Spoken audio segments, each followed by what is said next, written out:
बाबा बागेश्वर पंडित धीरेन्द्र कृष्ण शास्त्री मुंबई में हैं। जोरदार स्वागत भी हुआ। ईस्ट मुंबई में धीरेन्द्र शास्त्री दरबार लगाने वाले हैं और उनके कार्यक्रम को लेकर महाराष्ट्र की सियासत भी इस वक्त बेहद गरमाई हुई है। देखिए, कांग्रेस प्रदेश अध्यक्ष नाना पटोले ने बागेश्वर बाबा पर अंधविश्वास फैलाने का आरोप लगाया है। अब उन्होंने मुख्यमंत्री एकनाथ शिंदे से मांग की है कि शास्त्री के कार्यक्रम को रद्द कर दिया जाए।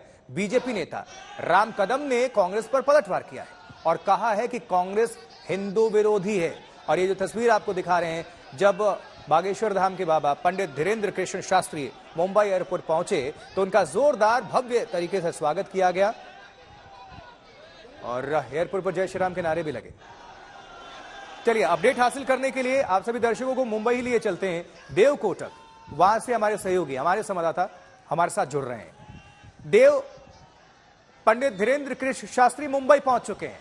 किस तरह की अभी तस्वीरें देख रहे हैं, क्योंकि पक्ष और विपक्ष दो खेमे हमें दो धड़े नजर आ रहे हैं बटे हुए, और कब उनका कार्यक्रम होना है, किसका क्या स्टैंड है, दर्शकों को अपडेट करें।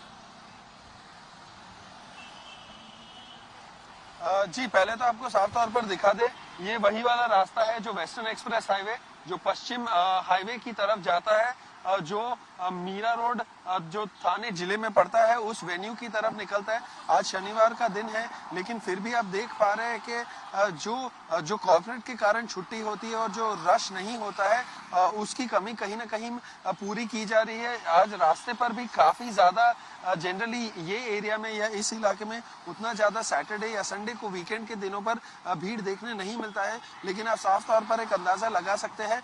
वहां पर भी जो मैदान है, एसके स्टोन ग्राउंड जो वेन्यू है, उस पर भी तकरीबन मिनिमम 1 लाख की भीड़ है, जिसकी अपेक्षा रखी है। 2 दिन का प्रोग्राम है, आज और कल 18 और 19। लेकिन आते ही अगर आप वीडियो देखेंगे तो जैसे ही वो मुंबई एयरपोर्ट पर पधारे थे धीरेन्द्र शास्त्री बाबा बागेश्वर, तो कहीं ना कहीं आपको एक अंदाजा लग जाएगा कि लोग कितने उत्सुक थे उनसे मिलने के लिए। लौटेंगे आपके पास अपडेट के लिए। बहुत बहुत शुक्रिया फिलहाल तस्वीरें और दर्शकों को अपडेट पहुंचाने के लिए। लेकिन किस तरह से सियासी वार पलटवार का दौर है, आपको सुनवाते हैं कांग्रेस क्या कह रही है और भारतीय जनता पार्टी का पक्ष क्या है। महाराज जी का उसके विचार और उनकी महत्वता उनको पता नहीं हो और उनको अवमान करने का काम महाराष्ट्र में बागेश्वर जी ने किया है। राज्य के मुख्यमंत्री और राज्य मुख्यमंत्री को हमने एक खत लिखा है और ऐसे वक्तव्य करने वाले जो संत अपने आप को कहते हैं उनके बारे में आपने पूछताछ करना चाहिए, उनके ऊपर कार्रवाई करना चाहिए। ये मांग हमने की है और वो कोई गैर नहीं। हिंदू समाज को, हिंदू समाज के संत साधुओं को बगैर अध्ययन किए पहले जाकर के वे किसी संत के समीप जाकर के बैठे, सनातन हिंदू धर्म का अध्यात्म क्या है, उनमें क्या शक्तियां हैं, कैसे ऊर्जा का संचारण होता है, इस बारे में अध्ययन करें, मंथन करें, उसके बाद विरोध करें।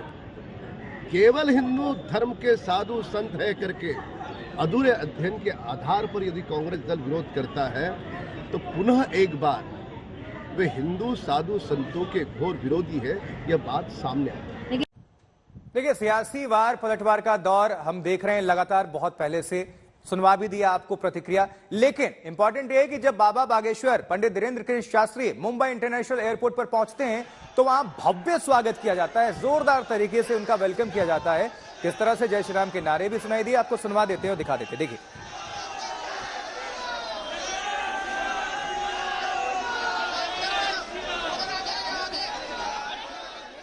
एक तरफ विपक्ष अडानी को लेकर जेपीसी जांच की मांग कर रहा है तो दूसरी तरफ ईडी और सीबीआई के एक्शन चुनावी मुद्दा बनाकर मैदान में उतरने की तैयारी में है। विपक्ष के कई नेताओं पर जांच एजेंसियों का शिकंजा कसता जा रहा है, जबकि दिल्ली में मनीष सिसोदिया की पेशी हुई और जहां ईडी की रिमांड को 5 दिनों के लिए बढ़ा दिया गया है।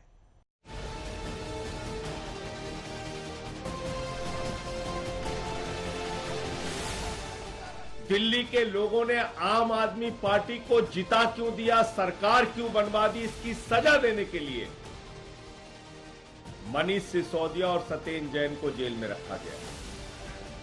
शराब नीति घोटाले में मनीष सिसोदिया की रिमांड बढ़ी तो फिर से हमलों का दौर शुरू हो गया।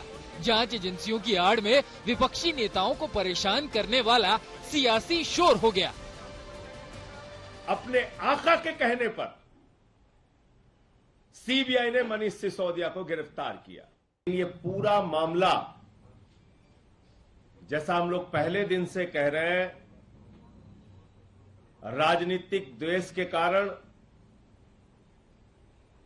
ये पूरा मामला दिल्ली की सरकार को बदनाम करने के लिए, दिल्ली के शिक्षा मॉडल को डिरेल करने के लिए, दिल्ली के लोगों ने आम आदमी पार्टी को जिता क्यों दिया, सरकार क्यों बनवा दी, इसकी सजा देने के लिए मनीष सिसोदिया और सत्येंद्र जैन को जेल में रखा गया। राउज एवेन्यू कोर्ट में मनीष सिसोदिया की पेशी हुई तो आपको राहत की उम्मीद थी, लेकिन कोर्ट में ईडी के वकीलों ने सिसोदिया के बार बार बयान बदलने की दलील दी, लगातार फोन बदलने को लेकर और जानकारी हासिल करने की बात कही और इस आधार पर 7 और दिनों की रिमांड की मांग की। हालांकि कोर्ट ने सिसोदिया की रिमांड 5 दिनों के लिए बढ़ाई, जिस पर दिल्ली की सियासत फिर से गरमाई। आपने उस मनीष सिसोदिया के साथ आतंकवादियों जैसा व्यवहार किया, ये देश इस बात को भूलेगा नहीं। 12-12 दिन की रिमांड ईडी की, 10-10 दिन की रिमांड सीबीआई की। कभी आपने सुना ऐसा आतंकवादियों के साथ भी व्यवहार नहीं किया जाता जैसा मनीष सिसोदिया के साथ व्यवहार किया जा रहा है, और तब जबकि कुछ नहीं निकला। अगर मनीष सिसोदिया ने बेईमानी नहीं की थी, पैसे के लेन देन में वो नहीं थे, कट्टर बेईमान नहीं थे, तो फिर आज उसके साथ आप क्यों नहीं खड़े, क्यों नहीं कोर्ट में जाके आपने वो सबूत पेश किए जिसके चलते मनीष सिसोदिया को कोर्ट छोड़ देती? क्योंकि इतने बड़े पुख्ता सबूतों के कारण ही दोबारा से मनीष सिसोदिया की ईडी की गिरफ्त हुई है। मैं आज कहना चाहता हूं बहुत जल्दी अरविंद केजरीवाल जी भी इसके दायरे में आएंगे, और जैसे मैंने पहले कहा था, देश में सबसे ज्यादा लंबे समय तक करप्शन के केस में जेल काटने वाले आदमी कोई होगा तो उसका नाम अरविंद केजरीवाल। दिल्ली के शराब नीति घोटाले में सीबीआई ने 26 फरवरी को सिसोदिया को गिरफ्तार किया था, जिसके कुछ दिन बाद ही जेल में ईडी ने सिसोदिया से सवाल किया और फिर उन्हें गिरफ्तार किया। ईडी घोटाले को लेकर सिसोदिया से लगातार सवाल कर रही है और उनके खिलाफ पर्याप्त सबूत का दावा कर रही है। उधर बीजेपी इस बहाने सीएम केजरीवाल को घेर रही है और घोटाले में केजरीवाल के इस्तीफे की मांग कर रही है। दिल्ली के मुख्यमंत्री अरविंद केजरीवाल दिल्ली में जो हजारों करोड़ रुपए का शराब का घोटाला हुआ है उसमें सीधे सीधे शामिल हैं।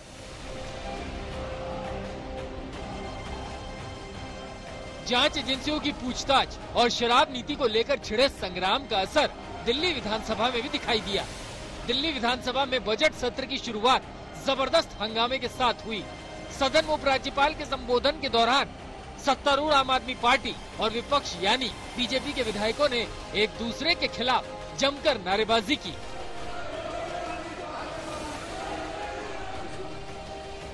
विधानसभा के स्पीकर बीच बचाव करते रहे, विधायकों को समझाने की कोशिश करते रहे।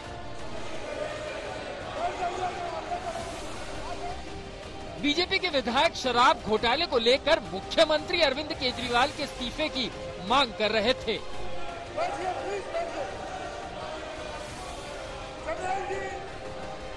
विधानसभा में बवाल तभी थमा जब स्पीकर ने बीजेपी के 3 विधायकों को सदन से बाहर का रास्ता दिखा दिया। उधर शराब घोटाले को लेकर दिल्ली बीजेपी के नेताओं ने राजधानी में कई जगहों पर प्रदर्शन किया। शराब नीति घोटाले में ना तो सिसोदिया की मुश्किलें कम हो रही है और न ही इस पर सियासत थम रही है।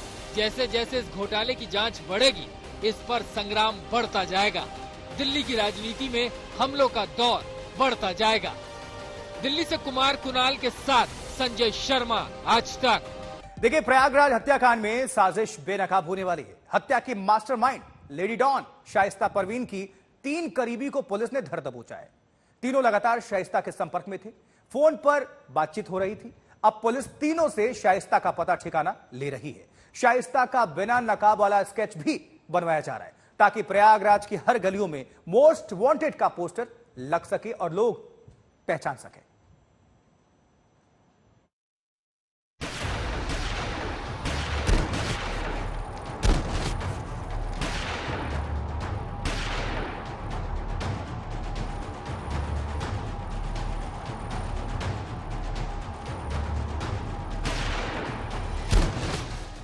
हत्या के हर सबूत सामने आ रहे हैं।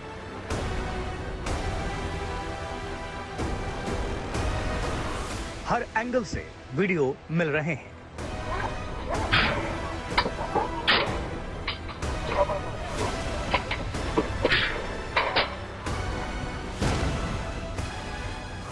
ताबड़तोड़ गोलियां बरसाने वाले और बम चलाने वाले कैमरे में कैद हैं।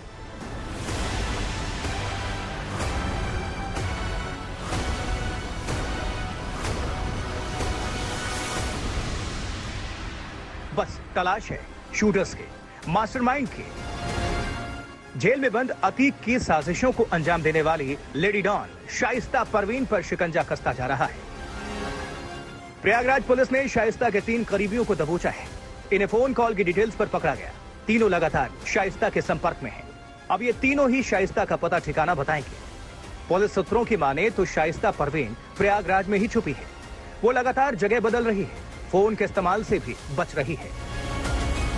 28 सेकंड के इस वीडियो में जो बमबाजी गुड्डू मुस्लिम ने की, उससे बाजार में कैसे अफरा तफरी मच गई, यह सीसीटीवी उसकी गवाही दे रहा है। कैसे बम चलते ही दुकानदार अपनी दुकानों को बंद करने लगे, सब्जी बेचने वाला अपना ठेला छोड़कर जान बचाकर भागने लगा।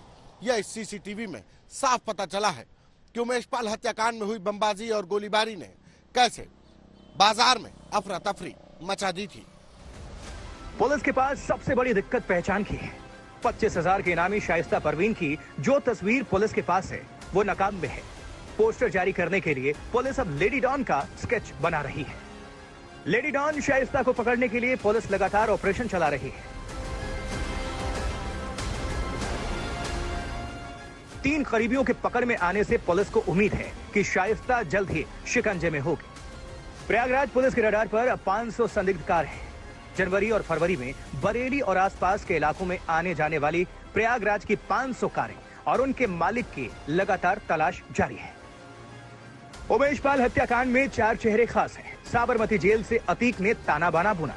अतीक की साजिश को उसकी बीवी शाइस्ता परवीन ने बड़ी ही शातिराना अंदाज में अमल किया। अपने बेटों और अतीक के भाई को प्लान में लगाया। यहां तक कि हत्या से पहले बच निकलने का रास्ता भी तैयार कर लिया था। एसटीएफ की पड़ताल में सामने आया है कि उमेश की हत्या के लिए अतीक, उसका भाई अशरफ, पत्नी शाइस्ता, बेटा असद आपस में व्हाट्सएप ग्रुप कॉल के जरिए लगातार बातचीत करते रहे। यूपी पुलिस के सूत्र बता रहे हैं कि शाइस्ता परवीन को अतीक ने बेहद सोच समझकर अपराध के मैदान में उतारा है। माफिया डॉन अतीक का इरादा असद को अपराध की दुनिया में अपना वारिस साबित करना है और शाइस्ता को वो लेडी डॉन बनाना चाहता है जो उसकी गैर मौजूदगी में पूरे कुनबे को जोड़कर रख सके। इसकी वजह यह भी है कि शाइस्ता पढ़ी लिखी है, अतीक का केस लगातार लड़ रही है और पुलिस वाले की बेटी है। संतोष शर्मा के साथ पंकज श्रीवास्तव, प्रयागराज, आज तक।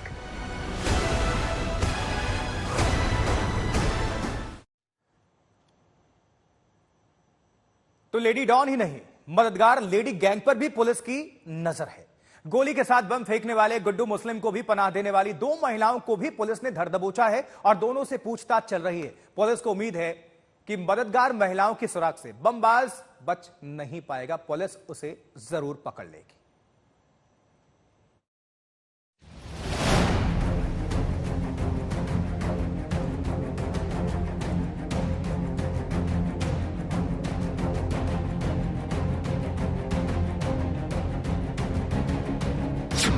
प्रयागराज हत्याकांड में अब एक और नया वीडियो सामने आया है। नए वीडियो में बमबाजी कैद है जो 5 लाख का इनामी शूटर गुड्डू मुस्लिम ने फेंका। बम फटने के बाद सड़क पर धुआं छा गया, सड़क पर निशान पड़ गए, भगदड़ मच गई।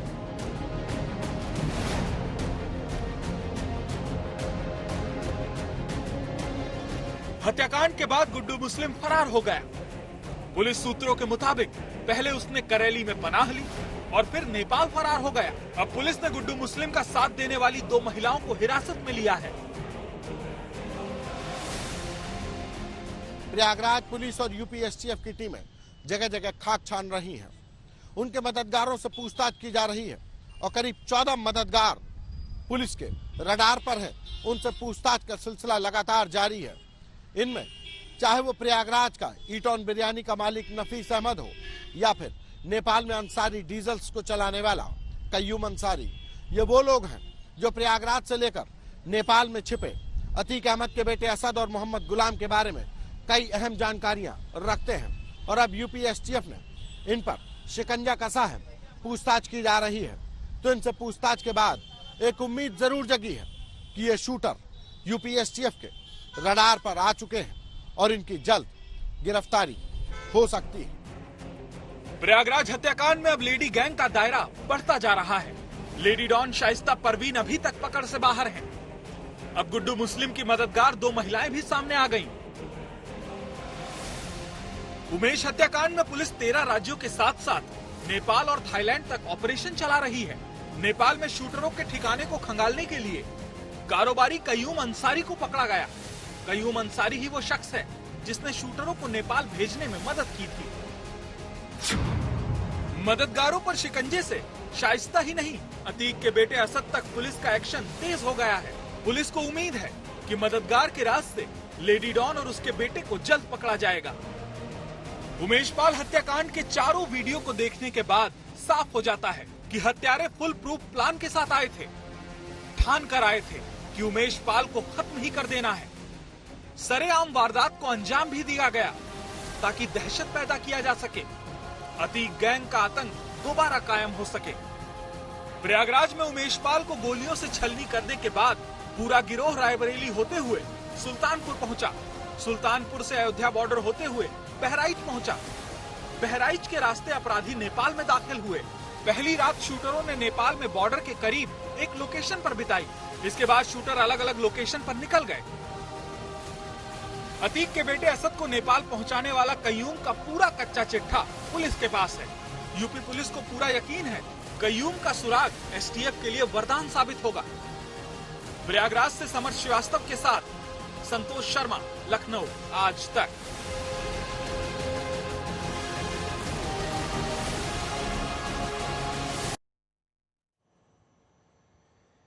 लेकिन देखिए, उमेश पाल हत्याकांड को 22 दिन हो चुके हैं और एसटीएफ की 28 टीमें लगातार हत्यारों की तलाश में लगी हुई हैं। कुछ सुराग भी मिले, मददगार भी पकड़ में आए, इनामी राशि भी बढ़ाई गई, लेकिन अब तक सिर्फ एक गिरफ्तार हो पाया और 2 एनकाउंटर में मारे गए हैं।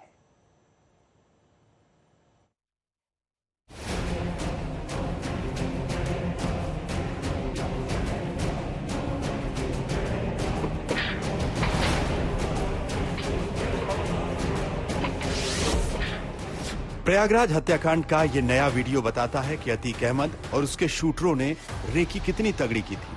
कैसे उमेश पाल पर सकरी गली में घुसने से एन पहले गोलियां बरसाई जाती हैं, कैसे घेरकर उमेश पाल का कत्ल किया जाता है।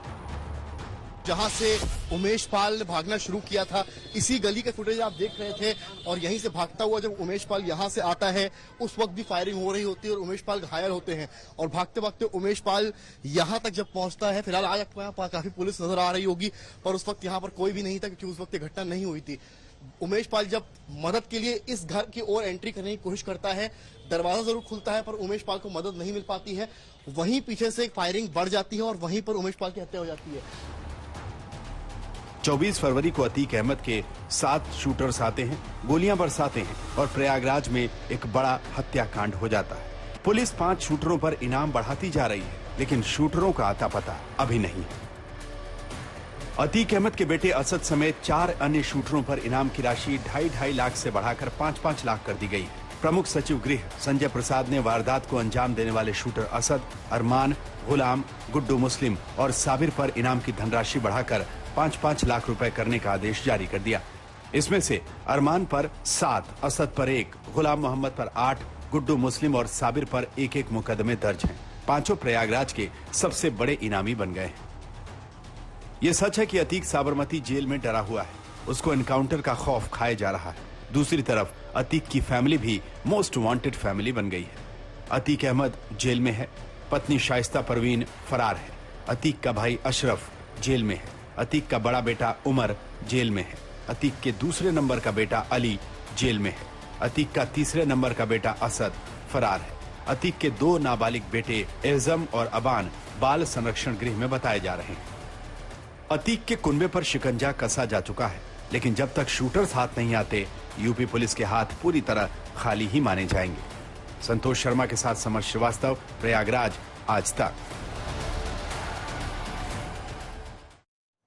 जब बागेश्वर धाम वाले बाबा ने इसी साल जनवरी में नागपुर में दरबार लगाया था तो उनके खिलाफ अंधविश्वास फैलाने और डर का कारोबार करने के आरोप लगे थे। हालांकि पुलिस ने उन्हें बाद में क्लीन चिट भी दे दी, लेकिन इस बार जन जागृति प्रचार प्रसार समिति के प्रमुख श्याम मानव चुप्पी साधे हुए हैं। अब पूरे शरीर में उठा पटक करो इसके, पूरे शरीर में उठा पटक करो इसके, बाकी प्रेत जितने पीछे हैं सबको मार लगाई जाए। बागेश्वर धाम के पीठाधीश्वर पंडित धीरेन्द्र शास्त्री हिंदुत्व की पिच पर फ्रंट फुट पर खेलना पसंद करते हैं। हिंदुओं की ललकार होगी, आ रहा फिर से वक्त मेरे यारों, सनातनियों की भरमार। वो अपने बयानों से विरोधियों को बैकफुट पर ढकेल देते हैं। तुम मेरा साथ दो, हम हिंदू राष्ट्र बनाएंगे। वो कभी हिंदू राष्ट्र की शपथ लेते हैं तो कभी रामचरितमानस को राष्ट्रीय ग्रंथ का दर्जा देने की मांग करते हैं। चंद्रभाष जी के जन्मोत्सव का उनका एक नारा था, तुम मुझे खून दो मैं तुम्हें, लेकिन हमने आज एक नया नारा बनाया है भारत के इतिहास में, तुम मेरा साथ दो, हम हिंदू राष्ट्र बनाएंगे। वो अपने विरोधियों को जमकर ललकारते भी हैं। मंच से बाबा कहते हैं कि कायदे में रहोगे तो फायदे में रहोगे। दिव्य भूमि जो हमारी हिमालय की भूमि है, उत्तराखंड के जो क्षेत्र हैं जहां पर बड़े बड़े ऋषि मुनि महात्मा जिनकी अक्खड़ फक्कड़ की साधना रही है, तपस्वी योगी अमलात्मा विमलात्मा साधु, उनके स्थानों के पद चिन्हों का आशीर्वाद लेकर सब संतों को हम आमंत्रण दे रहे हैं। बहुत जल्दी बागेश्वर धाम आएंगे, आप सब इंतजार करिए और सनातन का झंडा गाड़े रहिए। कायदे में रहेंगे तो फायदे में रहेंगे।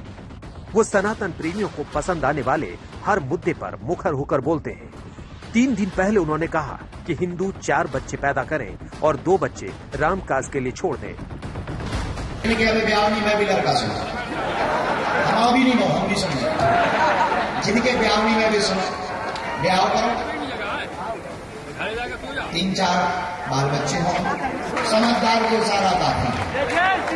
वैसे तो 2 बच्चे 2 ही अच्छे, लेकिन एक बच्चा राम जी खिलाना, पूरे बचपन से ही कह देते हैं बेटा राम हिंदू राष्ट्र को काम है। बाबा के समर्थक दावा करते हैं कि वो बालाजी महाराज की कृपा से लोगों के मन की बात जान लेते हैं। वो अपने भक्तों को भभूत बांटते हैं जिससे उनके कष्टों का निवारण हो सके। इसीलिए महाराष्ट्र की जन जागृति प्रचार समिति के प्रमुख श्याम मानव ने नागपुर दरबार में बाबा पर अंधविश्वास फैलाने का आरोप लगाया था। हालांकि मुंबई दरबार से पहले वो चुप्पी साधे हुए हैं। बाबा प्रामाणिक है क्या? इसीलिए तो आह्वान दे रहे हैं ना भाई, ये फ्रॉड एंड प्रूफ कंडीशंस के अंदर आप नागपुर में आइए। ये चुनौती भक्तों के सामने नहीं हो सकती है और इसलिए आगे चलकर मैं चैलेंज देता हूं कि भाई आप में चमत्कार करने का सामर्थ्य है तो एक बार वैज्ञानिक कसौटी के आधार पर आप सिद्ध कीजिए, सीधे सीधे हमारे प्राइस को प्राप्त कीजिए।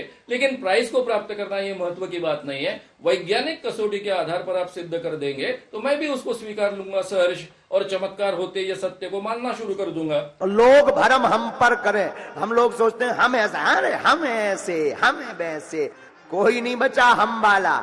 जिसे मैं की हवा लगी, जिसे मैं की हवा लगी, उसे ना दुआ लगी ना दवा लगी। लेकिन बागेश्वर धाम को लेकर कांग्रेस में कंफ्यूजन दिख रहा है। महाराष्ट्र कांग्रेस दरबार पर रोक लगाने की मांग कर रही है, लेकिन छत्तीसगढ़ में कांग्रेस सरकार में बाबा पूरे जलवे से अपना दरबार लगाते हैं। ऐसे में सवाल है कि महाराष्ट्र में कांग्रेस विरोध कर रही है तो रायपुर में दरबार क्यों लगने दिया? ऐसे ही मध्य प्रदेश के पूर्व मुख्यमंत्री और कांग्रेस के वरिष्ठ नेता कमलनाथ अक्सर बाबा के चरणों में सिर झुकाने जाते हैं। सबसे बड़ा मंदिर मध्य प्रदेश का मैंने अपने जिले में बनाया है, तो मैं बागेश्वर गया था, महाराज जी का आशीर्वाद देने, हनुमान जी का आशीर्वाद देने। सवाल है कि क्या अब महाराष्ट्र कांग्रेस अध्यक्ष नाना पटोले ये बताएंगे कि संत तुकाराम का कथित अपमान करने वाले बाबा को प्रमोट कौन कर रहा है? अगर सवाल संत तुकाराम के अपमान का है तो महाराष्ट्र आने पर इसकी याद क्यों आई? कहीं ऐसा तो नहीं कि मध्य प्रदेश में हिंदू वोट के लिए बाबा के दर जाने की मजबूरी है और महाराष्ट्र में वोट के लिए संत तुकाराम के नाम पर बाबा का विरोध जरूरी है। आज तक ब्यूरो। आज तक HD, सबसे तेज, सबसे ज्यादा।